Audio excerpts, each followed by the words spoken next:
Ketua Umum Dharma Pertiwi Nyonya Evi Agus Subianto bersama jajaran pengurus daerah menikmati keindahan Teluk Ambon di atas KRI Dorang 874 milik Lantamal 9 Ambon.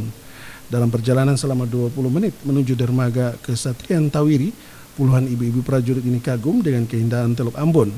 Di atas KRI, ibu-ibu tidak ketinggalan mengabadikan momen perjalanan di atas kapal perang. Setiap tempat yang dilewati tidak luput dari jepretan foto kamera. Ibu-ibu terkesima dengan Teluk Ambon, satu di antaranya Tanjung Marta Pons. Menurut para ibu prajurit ini, Tanjung Marta Pons sangat indah apalagi melewati kolong jembatan Merah Putih. Selain melewati jembatan Merah Putih, ibu-ibu juga diajak berkeliling Teluk Ambon dengan melewati sejumlah titik seperti Pelabuhan Slamet Riyadi, Yosudarso, Gudang Arang sebelum berlabuh kembali di Pelabuhan Tawiri milik TNI Angkatan Laut. Dalam perjalanan, Ketua Umum Dharma Pertiwi Nyonya Evi Agus Subianto mengakui Teluk Ambon sangat indah namun masih ditemukan sebaran sampah yang menutupi keindahan Teluk Ambon. Dirinya mengajak semua elemen untuk terlibat dalam pengangkutan sampah, baik itu jajaran TNI maupun pemerintah daerah.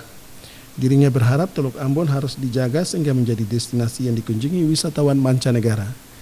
Vaniletahi dan Ridwan Makassar melaporkan.